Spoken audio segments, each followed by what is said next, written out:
Well, for more, retired Turkish Admiral Gurdeniz joins me now live. Thanks so much for speaking to us. Technically now, how close is Turkey to actually extracting oil from the Eastern Mediterranean?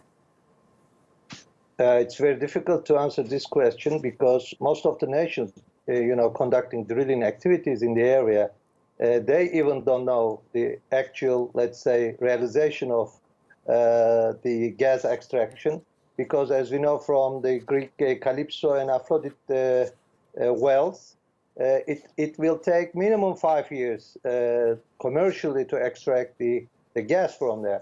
And therefore, it's hard to answer this question. But we can say that seeing the Zohr and the other areas that Israel is extracting gas in the area, not oil, let me correct, and also the final discoveries of gas in the Egyptian maritime jurisdiction area, namely Zohr and Nur, which indicates that there's a huge deposits already waiting for the nations challenging each other, rivaling each other in the area.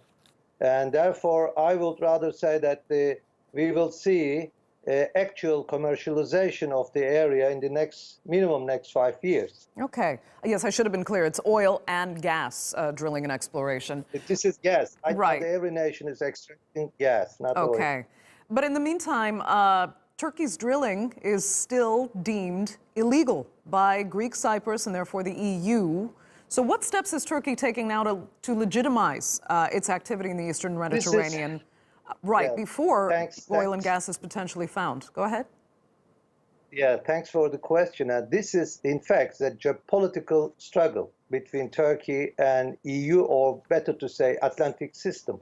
Why? Because especially the Greek Cypriots and the Greece is pushing Turkey to give up almost 150,000 square kilometers from her maritime jurisdiction area, which is impossible to accept that. And therefore, sometimes our academicians, including myself, time to time we say that this is the second Treaty of Sevres imposed on Turkey. In the first Sevres 100 years ago, they demanded the chunk of Anatolia, but right now they're demanding the chunk of Mediterranean, but the conditions are totally different. Turkey is right now uncomparably much stronger than any, let's say, stakeholder in the area, and therefore the conditions are totally different.